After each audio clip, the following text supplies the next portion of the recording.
Welcome aboard, everybody. It is Sunday night, and that means it is time for Sunday Night Live with Richard Nongard and Scott Sandlin. We called each other to make sure we were wearing the same color shirt today. As always, we try to do something fun and funky. How are you, Richard? I'm good. Every Sunday night we get together, and what we do here at thehypnostory.com/Sunday is we have a chance to answer questions, to interview a guest. For example, last week I interviewed Michael Watson. Sometimes Scott and I share profound, awesome insights, and sometimes we simply take questions. Tonight we're going to do kind of a little bit different format. We're going to make this like a call-in show, but you can actually see us instead of just hear us, and you'll be able to call in. Scott, what happens if they stick around for the whole show? So what we like to do is every week give something away if everyone sticks around, and incentivize you guys to be here or at least watch this recording as soon as possible. So this week is obviously no different. We're giving away a Hypnosis MP3 this week. In fact, Richard is. I was generous enough to give away the HypnoThoughts script book last week, and Richard's turn to be generous. He's giving away an MP3, a visualization MP3. So he's going to be updating the page while we're talking over the next hour. And when you guys refresh this page at the end of the hour, you will see a link to get that MP3 that is a hypnosis visualization process. So that's what we've got going on. And like Richard said, we're doing a call-in show tonight, which is just a ton of fun. Richard and I have both done them separately. We've never done it together. But we've done other classes together, so this will be a lot of fun for us. Well, last week I checked out the script book from HypnoThoughts that you gave away. It had some awesome resources in there from lots of people. The visualization MP3 that I'm going to be giving out at the end of tonight's broadcast is actually a 25-minute session. It's always been one of my favorite self-hypnosis MP3s. I actually created it or wrote the script for it after my first trip to Asia. And so I had enjoyed island hopping and the beauty of my surroundings. Then I actually came back to Kansas, that's where I was living at the time. I wrote an awesome visualization script, and I'll be happy to share that with everybody. So I'm looking forward to it. Also, tonight, I got to interrupt. The other thing I forgot to mention, the other reason people are supposed to stick around until the end of the night is they get to experience hypnosis live with us. So even if they haven't downloaded that MP3 yet, before they even listen to that 25-minute recording, they get to experience hypnosis with you and I, rounding out this class tonight. Who's doing it? You know, Scott, I think we should just do a two-man induction tonight and a two-man suggestive script. So I like it. We'll do that at the end of our session. Every week, we always try to give you a chance not only to talk about hypnosis, but also to learn hypnosis. Now, we're going to try a call-in experiment. Some people did actually post some questions in our forum earlier, so I have some of those questions written down. But I know that some of you would like a chance to talk to Scott or talk to me or talk to both of us and ask any questions. And so I actually typed the number earlier. The phone number is 214, I'm going to type it in the chat box again, 214-726-3211. And so if you have a question, call in. The lines are now open. Actually, there's only one line. So if somebody's on it, don't bother calling because I'm not going to answer the call. But if somebody wants to call in and ask a question, Scott and I are more than happy to answer it. By the way, Scott, what kind of questions will we take from people who call 214?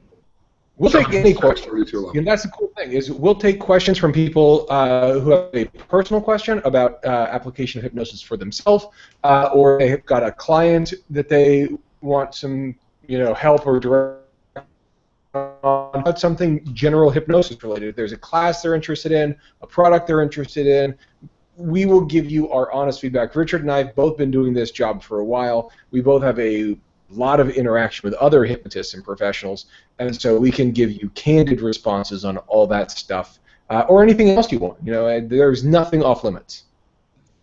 Absolutely, and I'm more than happy. You can type a question in the chat box, but you can call. It's always fun to talk to people. 214-726-3211. One of the questions that was posted earlier in the forum, Scott, was, or on one of the posts was, was about giving away hypnosis CDs to your clients. Do you record the question was, do you record the actual session that you give to clients? I'll answer it. I never give my clients the actual session. I never record my live sessions with my clients. There's a couple of reasons why. Reason number one, what if you do a lousy session that day? Not all of them. You're not always on top of your game. Number two, I don't want to end an awesome session with 5 minutes of technical difficulties trying to figure out how to burn them in MP3. And the third reason why I don't give them an MP3 or give them the actual session is usually my suggestions are very specific to that particular session. And they're sort of used suggestions by the time they listen to them over again. I'd rather give them something to teach them, train them, and reinforce them. Scott, how would you answer that question? Fairly similar, but a couple different. My main reason that I have in common with, if I'm going to give my clients a recording, I have produced ones, pre-produced ones that I would give that are designed for that. Every once in a while, a client really wants a recording. And if they do, what I prefer to do is give them just take their phone. I take their phone. They all smartphones have a voice memo app on them now. We put their phone on airplane mode. We turn on their voice memo app, and I hold their phone and I talk into it. That way, they're not going to lose anything. I don't need to go plug into a computer and burn a CD or any of that, stuff. And if I'm going to do that, which is maybe 1 or 2 or 3 a month, which is really not that many. 1 or 2, maybe 3 a month times, I'll hold someone's phone and do the hypnosis session into that. And when I do, it does modify the kind of hypnosis that I'm doing for the exact same reason you said in that third reason. I don't want them to be spent suggestions. For that, it would then be much more of a reinforcement or something that can be improved on by repetition. So I like to also, when clients ask me about that, they say, do you record the session? Do I get a CD? All that. I tell them what I just told you and what Richard just told you, that sessions are designed to be one-offs and they're designed to be effective in the moment, and we don't need to necessarily be going back and reliving that moment in that session just to get results. We have other options. There we go. Awesome, great answer. Next question, Scott. Tell me a joke. Tell you a joke. Okay. The last couple of years, you did open mic night at HypnoThoughts, and so my question for you is, tell me a joke. Okay.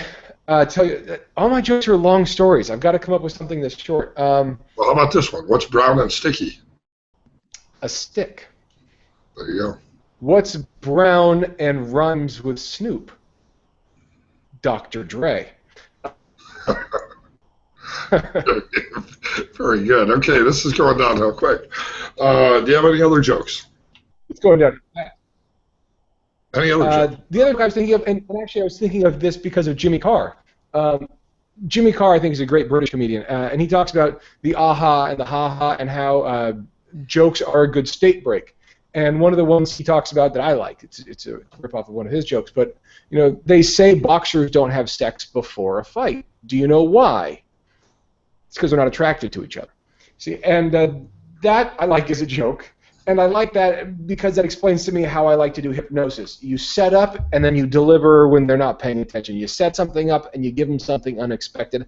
I like my hypnosis sessions to do that too. Obviously, it's a lot more drawn out, but if we can break it down to the most simple, there it is. Awesome. All right, here's a great question. Somebody called, by the way, and apparently it didn't ring. So try calling again. Even if you don't have a question, just call and see what happens. 214-726-3211. But the questions are rolling in. Hillary asked a great question here. If you publish a script online, I'm assuming for sale, or in a book, what's a good word count to look at? So you want to answer that one, Scott? And then I'll give you my answer. By the way, Scott and I might not necessarily agree on our answers. I wouldn't go by word count. I would go by how long it takes to do it. So if you strip out the induction, strip out the emerging, and just talk about the actual process, I think a good process length, you're looking at 15 minutes, I think is a good script, because that gives you enough time to embellish where you'd want to embellish for the specific client. So 15 minutes when you strip out the induction and the emergence gives you enough time to flush out the rest. What do you say, Richard? I say script length doesn't make a bit of difference. What matters is quality. So, for example, I'm actually holding up my script book, Richard Nongard's Big Book of Hypnosis Scripts, the book I wrote a few years ago, and I flipped open to a script, and this is one script, and it was one page, and it was about 6 short paragraphs. Yet there are others in here that are 5, 10 pages long. I'm not sure length is really as important as quality. Now, from a marketing perspective, you start selling one-page scripts, people are going to be unhappy. I usually try to make the scripts that I'm selling anywhere from 4 to 6 pages, and if there's more than I would actually, use in an actual session, I'm putting down with that additional ideas. And again, we talked about scripting a week or two ago. The idea behind the script isn't to read it verbatim, but for us to get ideas we can actually share with a client. So I'm not sure the length is really that important. I mean, perceived value in a marketing question, well, we probably want 4, 5, 6 pages, maybe 10 pages. Kelly Woods just published a script here in the Hypno store last week that was the archetypal parts therapy process, and it was about 6 pages, single-spaced 12-point font. And, I think it's probably about average. But in my books, some of them are short and some of them are very long. What's most important is, are they any good? See, I like being able to break a script down into bullet points. It's always the way I learned how to, kind of cheat for myself. We talked about this when we were talking about scripting before. But if I can have a bullet point list, that's about this big that I can just glance at, so I agree with you that quality is what matters, not quantity. But if I'm going to be looking at things, I don't want to have to be flipping through 5 pages. I want bullet points that are skimmable. But we got tons of questions. Dave's got a pair of questions up there. And also Dirk's got a question. Let's see. Yeah, lots of people have a question. So Dirk's question goes back to recordings. What if the client wants a recording to make sure that you were ethical during the session? I've actually said this to clients. Well, you're going to be here the whole time, aren't you? My clients are not unconscious. They're not zonked. They're not zapped. I talk to my clients during sessions. They know where they are and what they were doing. And so when my clients ask, well, can I have a recording? In fact, I had a guy come in and he sits down and he looks around. And anytime anyone sits down and they just start looking around, weirdness is about to happen. And he said, are you going to record this? I said, well, no. He said, well, how am I going to know what happened? I said, well, you're going to be here the whole time, aren't you? And it gave me an opportunity in my pre-talk then to address some of those myths about hypnosis. One of the drug rehab centers I work in, I have a hypnosis recording that helps people go to sleep, and people who are going through withdrawals and detox often have trouble sleeping, and so I made this recording designed for them. In fact, it was one of the recordings we gave away a couple weeks ago. And I was working at a women's facility, and I was new to that facility. I'd been recently hired, and the program director heard about this recording, and I said, I gave her the option of using it, and she said, well, I'd like to listen to it before I give it to the clients. And I said, why? And she said, well, just for ethical control, to make sure there's nothing that's sort of mind control or seduction oriented in your recording. And I looked at her and I said, so you're telling me you think there might be a seductive element to this recording, and so you're going to listen to it? And then I just handed it to her, and I looked right at her, and I said, your move. And she freaked out for a little bit, but then she knew I was an ethical person, so it was fine. There you go. Now, Dave's got a couple questions, and people keep calling, and it goes to voicemail. And I think the reason why, Scott, is because I'm signed into Skype on multiple computers. So I'm going to go turn Skype off on my other computers, and then hopefully people will be able to call in. But why don't you, since we don't know any more jokes, why don't you tell us why we're here and what they can find in the Hypno store, and maybe answer a question, and I'll be back in a minute or two after I turn Skype off of everything. That's exactly what I'm going to do. So as you guys know, we come every Sunday. That's why this is called Sunday Live. And the idea is this. We want to, there's so many hypnosis podcasts and recordings and videos and classes and online things. That's great, and we like that. We wanted to make one that was both of us, trying to create something that's greater than the sum of its parts. And that's also kind of our idea with the store. About 5 years ago, 6 years ago, I was building the store, and it was just an undertaking too large for me. And even when I had great help from a couple people, Fable being one of them, just the technology and the logistics and all that stuff.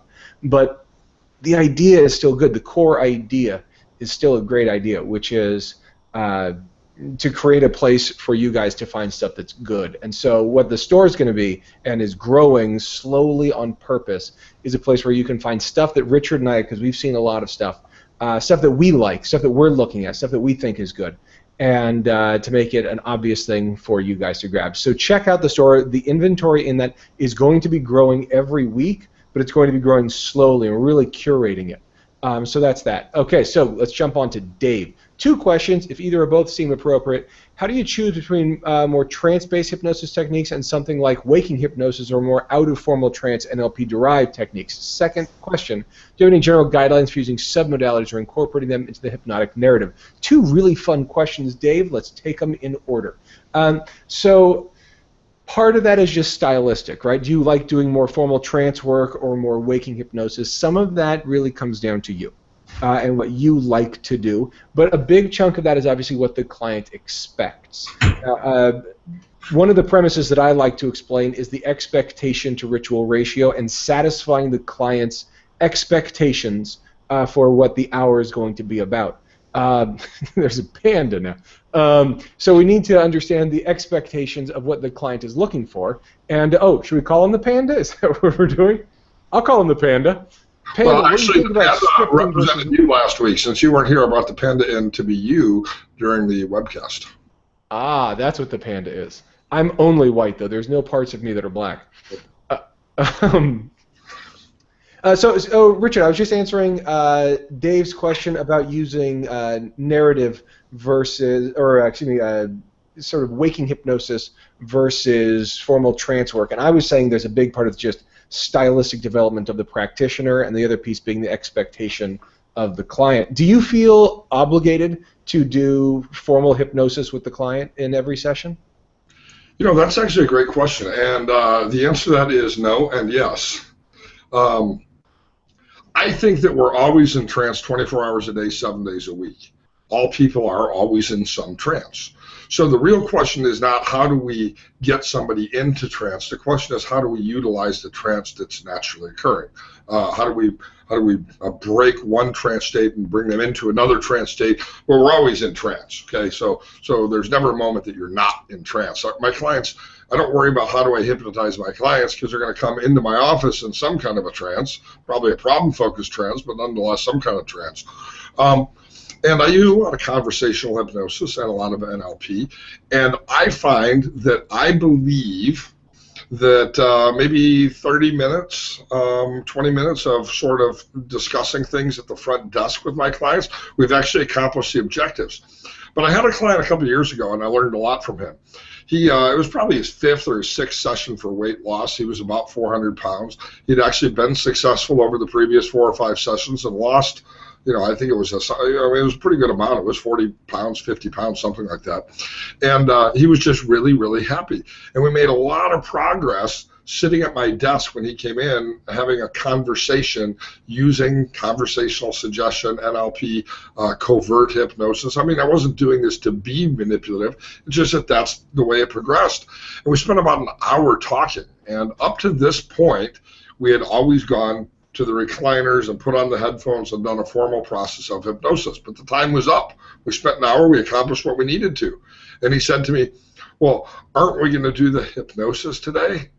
And I said, think back to the things that you've learned in the last hour. We've already done the hypnosis. And he looked so disappointed. He said, but I like the comfortable chair. Now, again, my clients are making an appointment with a hypnotist for hypnosis. I understand conversational hypnosis, but there's an expectation that my clients have, and that is that they are going to, at some point, put on headphones, sit in a recliner, close their eyes, and relax. And so I've learned, primarily from him, that in every session, even if I just do a short 5 or 6 minute session, I am at some point going to move to the recliners, the comfortable furniture, and do an actual induction, suggestion, deepener, and reorientation and post-hypnotic suggestion, because that's the ritual that my clients expect in the setting where I am. I just had a client the other day that this comes to mind. She's a teenage girl with kind of teen anxiety kind of things. She came in and really, in just talking with her for a few minutes, I really felt NLP kind of stuff and just some reframing was really the right set of tools for the job. And so that's what I did. And her mother had been a client of mine years ago, and then said, "Will you see my daughter?" And I said, "Yeah, it's been years. Separating the two of you, no problem." Daughter comes in. I do a lot of NLP kind of work, sort of waking stuff. Didn't do any formal hypnosis with her. She left really happy, and she really was. She was very satisfied when she left. And then she talked to her mom, and she said, "How was the hypnosis?" And she said, "Well, he didn't hypnotize me, but I feel great." And the mom said, "What do you mean he didn't hypnotize you?" And the mom freaked out, and the mom called me angry and said, "Why didn't you hypnotize my daughter?" And I said, "Well, I can't tell you what went on during the session." And she said, "Well, you didn't hypnotize her. She told me." I said, "I did what got the results." I said it that sort of way. And the mom was fine with it once I could explain to her generically what happened. But that's another piece of this is they're going to go home and talk to their family about the fact that they just went to a hypnotist, and giving them something that they can explain to help, again, ratify, not just in your room, but ratify later. To point to something later and say that's where the change occurred, it's a really useful thing to have. So even if the change was done during the waking hypnosis, even if the change was done during the intake, having that ritual gives them something to sort of externalize and point at. And like Lori's typed in here, to satisfy expectation. Hypnosis is about expectancy. In fact, I just did a webinar a couple weeks ago on expectancy and hypnosis. And they often expect a formal process if you're making an appointment with a hypnotist. If they're making a hypnotist with a life coach or an NLP practitioner or a therapist, that might not be part of the expectations. But I hold myself out as a professional hypnotist and make an appointment for hypnosis. Now, Dave asked a question specifically about Steven Heller, and I want you to answer it, Scott. But before we do that, let me ask you a question about his question, because it's about primary modalities that people are using: visual, kinesthetic, auditory, and then using different submodalities to lead them into a different direction. If you had 30 seconds to explain to a layman what primary modalities are and submodalities are, and why they're important in hypnosis and NLP, what would you say? How would you?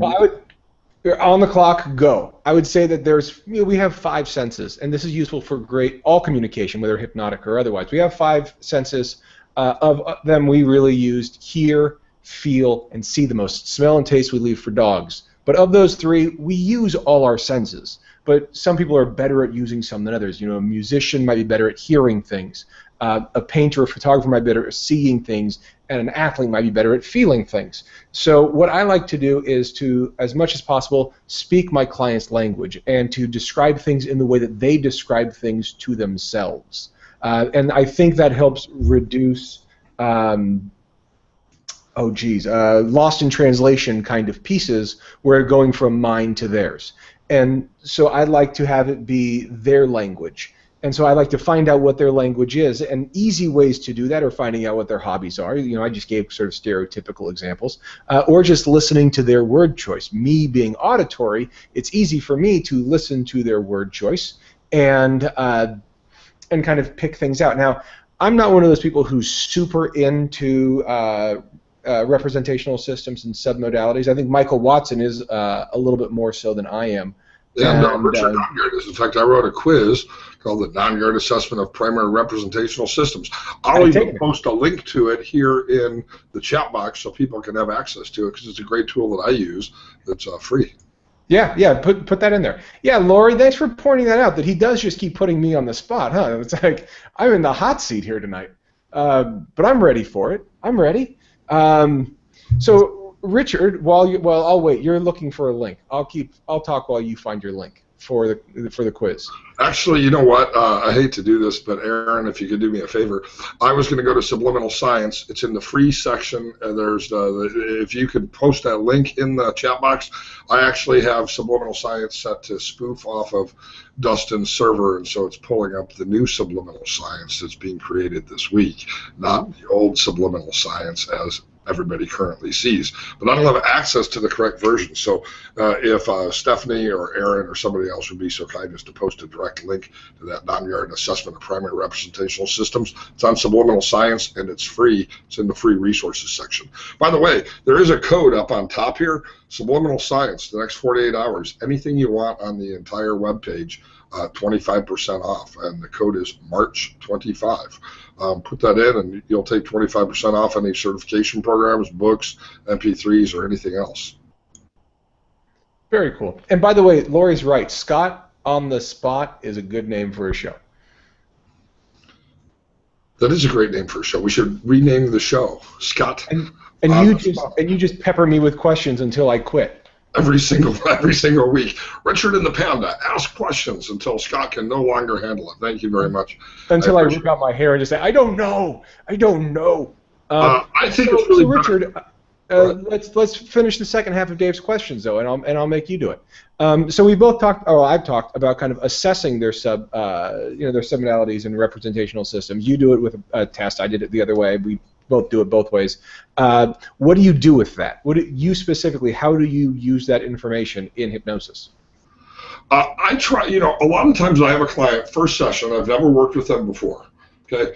I'm probably going to do some form of an assessment, like this one-page written assessment that I give as part of their paperwork to help me get a handle on their primary representational system, their primary learning style. Are they auditory, kinesthetic, or visual? And so, like you, I'm going to try to match that language in my first session, but I also recognize that it's the first time I've ever worked with them, and so I want to bring as many sensorial experiences in. And so if I have a client who's not good at auditory or not good at kinesthetic or not good at visual, it doesn't mean I should avoid it. It simply means that I should help them develop that in context of what their strengths are. So I will often do suggestive therapy with my clients when I do the induction, do the deepener, and then I will give them compounded direct suggestions in a visual format. See yourself stepping over the threshold, okay? So there's a visual, right? Auditory, tell yourself an affirmation. There's an auditory, okay? A kinesthetic. Take a moment and just feel this resource state of calm that you've created in our session, recognizing that you can take that from here into the real world at a stoplight, at work, at home, anywhere else, and bring yourself back to the state even without me counting backwards from 10 to 1. I might use, in fact, you mentioned our 5 senses. I might use olfactory or sense of smell or our taste. But even some of the other sensorial systems, proprioception is our 6th sense. There's actually about 13 or 14 senses. Just sense of time and things like that. Yeah, they all start showing up. Right, and so I use these probably in a way that's similar to how Dave does, really going deep, having my clients construct solutions in a multisensorial perspective. What are you seeing? What are you hearing? What are you smelling? What are you feeling? And really trying to bring those out. And then of course the submodalities are the quality of how we do it. So, for example, visualization might be the primary representational system, but is it near or far? Is it color or black and white? Is it sharp and crisp? Is it fuzzy and hazy? And these are, of course, the submodalities that we can get into to really define. And sometimes people say, how do you do an hour-long hypnosis session? By the way, I usually don't do an hour-long hypnosis session, but I have, and I'm almost always going into very specific representational systems and experiential processes with the submodalities. By the way, I think I fixed Skype, so if somebody wants to try to call again, try calling again if you want to call and ask a question. It may or may not work. I thought it was a great idea. Maybe it's a crappy idea. But you guys are asking lots of questions, and that's great because every Sunday night we get together to try to, give you experiences, teach you some things, etc. I'll let you know what's going on in the world of hypnosis and NLP and life coaching, and even answer questions about the HPTI classes or any of the subliminal science ICBCH classes. In fact, today officially begins Michael Watson's NLP class. It's not too late to join. His live sessions don't begin until Wednesday. So if you're interested in any of those courses, you can let me know or Scott know. And Dave, to follow up your question, is there any disadvantage to having the see, feel, hear, whatever the change looks like? When you're talking about that, an example I would use, let's make it a future pace. You're sitting there and the change has happened and you're sitting across from a person who you respect and you care about. I want you to see the look on their face, the smile, the look in their eyes as they see how happy they are. Hear the praise, the accolades, the nice things they're saying to and about you. Feel the handshakes and hugs, right? So if you're going to get into the specific ones, don't just say, it feels good, it sounds good, it looks good. You know, you can be a little bit better of a writer than that. You know, put them into the scene. And then I don't think even if there's one that they don't really, resonate with, they'll pick it up in their own way. I don't know. Maybe I didn't pay my Skype to go bill or something like that. But we have a chance for one more question before we actually go through a hypnotic process for you. As just a quick reminder, when we're done with our session today, I'm actually going to post between the chat box and the video here. I'm actually going to post a visualization MP3 that you can enjoy. So anything you want to add, Scott, before we answer another question and then get into an experiential process? Lots of people participating tonight, by the way. It's always great to see everybody. And if you miss a Sunday Live, you can go to the archive section and you can check out all the previous weeks. The only thing I want to add is that I think these classes always go best when there's more interaction. I really like the interaction. I like the people who are asking questions in advance. We got to some of them. I don't think we got to all of them, but we got to some. Maybe we can get to more. I love the idea of you guys asking for things specifically, asking for information, asking for guests, asking for topics, asking specific questions like we've kind of hit tonight. Yeah, if we want to talk about strategic use of a shotgun approach, I think Aaron is the person to interview. But thank you guys, and tell everybody about this, and let's keep making this thing grow because it's growing every week, and that's cool. Hillary asked a great question. When do I talk about mindfulness? Usually I'll do a new client, I'll do a pre-talk with them, okay? They come in, I introduce myself, there's a chance for paperwork. Scott and I are different. We don't always agree on everything. He has clients fill out paperwork in advance. I don't have them fill out any paperwork till they get to my office. So I talk to them before they do the paperwork, about 20 minutes. It's kind of my, you have that 20-minute lull in the conversation, and I'll be talking about what brought them and what solutions are available to them. And then I'll almost always say to them about 20 minutes in, there's a great little trick. I'll say, and by the way, are you going to be using check, cash, or a credit card? And then they'll look at me, because now we're talking about money, and they'll say a credit card. And I'll say, fantastic, there's some paperwork, and I'm going to have you fill out the paperwork while I go get you a receipt. And the paperwork only takes them about 5 or 10 minutes to fill out. So I'll step out of the room, and this is where I sort of organize my thoughts. I'll take some notes about, in the other room about, what I want to be doing with them during my session. Then I'll come back, and I'll almost always at that point teach them a basic process for mindfulness. And here's what I usually say to them. At the end of our session, I'm going to give you a homework assignment. And the homework assignment is to listen to a recording that I've made that teaches mindfulness. Have you ever heard of mindfulness? And I almost always say no. And I'll say, great. It's really a simple process for bringing yourself to the present. And I'll take about 8 or 9 minutes teaching them mindfulness and going through a real quick 2-minute experience with mindfulness. Now, here's the great thing. If you know what fractionation is, we bring somebody into trance, alert them, bring them back into trance, alert them. It's kind of like the snooze alarm. You're always more tired when you finally get out of bed, right? So now, even before we go do the induction, I've actually brought them, by training them in mindfulness, it's really the beginning of the fractionation induction to the moment and to a resource state of focused concentration. Then I will, let them know that in my session I'm going to give them, when we're done, access to that, blah, blah, blah, blah, blah, and we'll go move over to the recliner, put the headphones on, and and actually do a formal process of hypnosis. How long am I set my formal process with clients? I'm going to say between a new client between 20 and 30 minutes if I've never worked with them before. When you say 20 to 30 minutes, you mean the hypnosis part of it's 20 to 30 minutes, or the entire session's 20 to 30 minutes? Yeah, the part. Now we're in the recliner, put the headphones on, Right. what the introduction is. So with a new client, probably 20 minutes on the short end, probably about 30 minutes, maybe a little bit less on average, maybe 35 at the most. But probably 25 to 30 minutes for that first session. Yeah. And the same. What? I'm the same, yeah.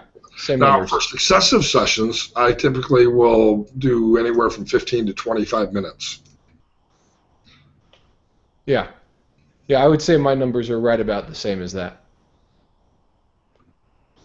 By the way, Hillary, you mentioned having a CD as homework. I do refer to it as a CD, and that's because I'm old. Sometimes I refer to it as a tape because I'm really that old. Actually, I email it to them as an MP3 because I find that if they get it sent directly to their phone, they actually have a greater level of compliance than if I give them a CD and then they have to find a CD player in the year 2014. Completely agree. By the way, 7:36, I think it's time to do a hypnosis process with everyone. That's because you're in the past, Scott. It's 9:36. It's true, I am in the past. It's The actually world is still ahead of me. 3:36, I think, with 3:36 if you're Laurie Shaw. 3:36 if you're Laurie Shaw, and 4:36 if you're Antonio. That's right. All right, let's go through a process and experience. So other questions, we haven't gotten to all of them, but that's why we have some great forums. Hypnothoughts.com. It's the best place to ask any question. You're going to get 16,000 people answering your question, and lots of opinions. For example, Laurie Shaw never uses headphones. I always use headphones. Again, different people do hypnosis in different ways. That's a great place to ask questions as well as the ICBCH forum at icbchgroup.com. So those are two great resources for you. All right, let's, Scott, do an actual session. And so let's, start. I'll begin with a short process of mindfulness, bringing us into the hypnotic induction. You can take over and deepen that trance, and I'll give some suggestions, and you can give some suggestions, and everyone will have a chance to experience hypnosis tonight. Sound good? I love it. Awesome. So taking a deep breath wherever you are. Always feels great to take in a breath. That oxygen filling the lungs and energizing every cell of the body really is so powerful. And in the chair where you are, just adjust for comfort. You've come tonight so that you could participate and experience and learn something new. And this is your opportunity to experience hypnosis. And so close your eyes and breathe in and out and pay attention to the breath. You don't have to try to speed up or slow down the breath. There's not a right or a wrong way to breathe. Just breathe. And as you breathe, pay attention to the breath. Study what it feels like to breathe the breath in, which nostril the air goes through, what it feels like to breathe the air into the lungs, even noting that place in the lungs where the inhale turns into an exhale, kind of like a swimmer in an Olympic-sized pool turning around. And pay attention to the exhale, observing the breath. Bring all of your attention to the rate of your breath, to the temperature of your breath, to the quality of your breath. Now, the reason why in mindfulness we often pay attention to the breath is because wherever you go, you always have the breath with you. So it makes a great focal point. And notice how by really paying attention to the breath, you're paying attention to this moment.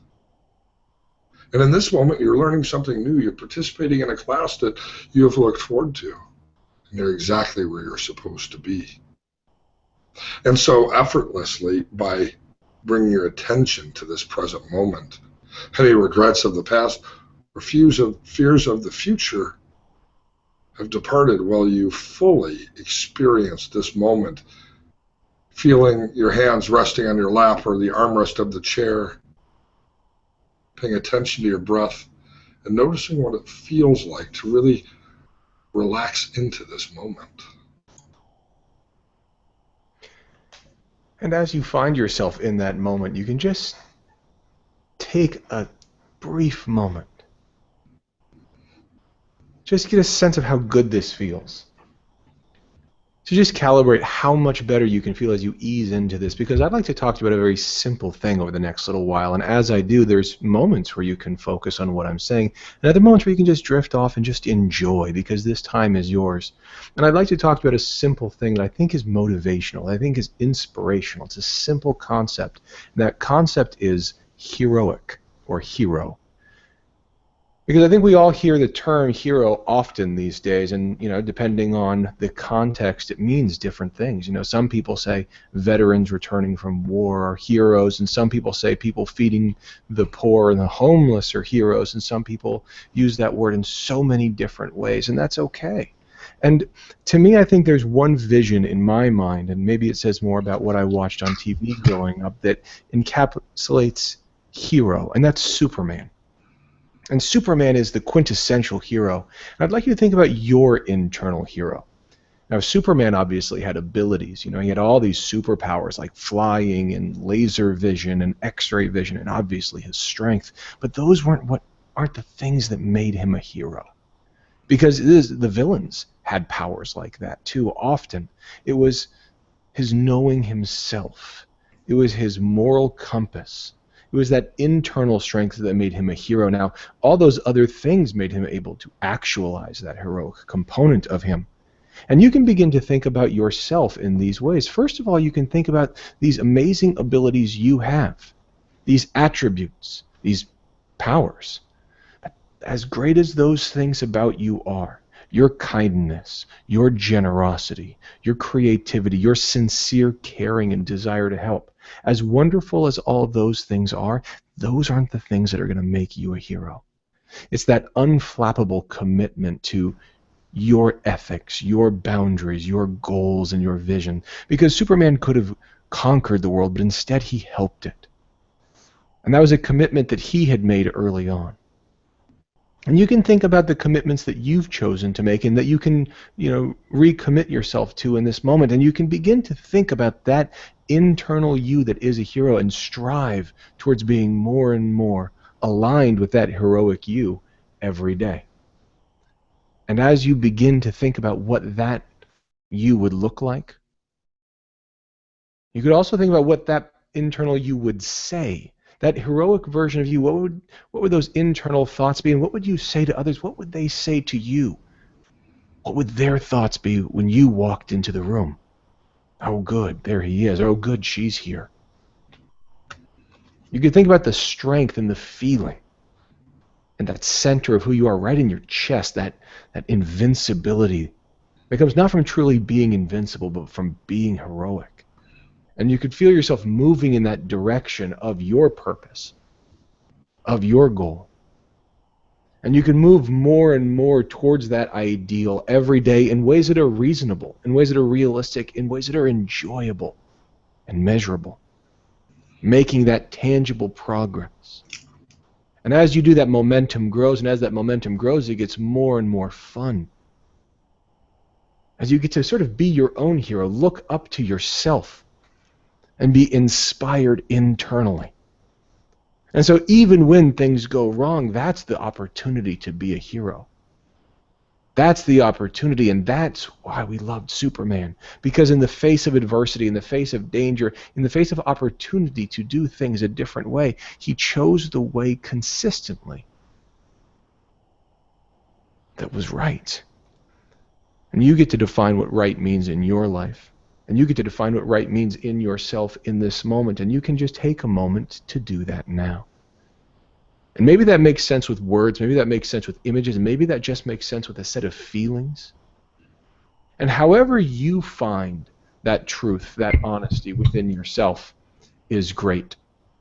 And you can just take a moment over the next few moments and feel yourself committing to moving towards that goal And as you do, you can feel better and better about it. And it feels great to feel better and better, doesn't it? You set aside some time to learn something new today, to experience something new. You can even congratulate yourself, give yourself a virtual pat on the back. The great thing about hypnosis, though, is it doesn't just occur if Richard or if I'm talking or Scott is talking.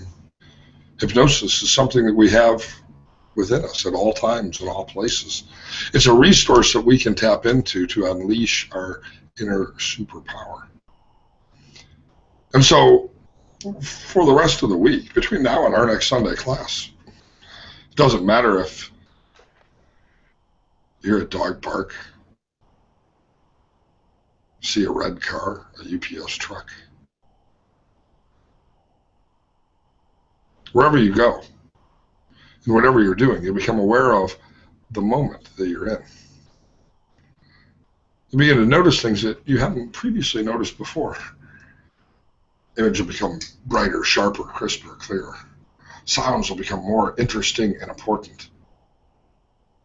And in every way, in every action, you'll see how this resource state we call hypnosis that you've created is one that you can bring with you into every area of life. And of course, this is a short demonstration.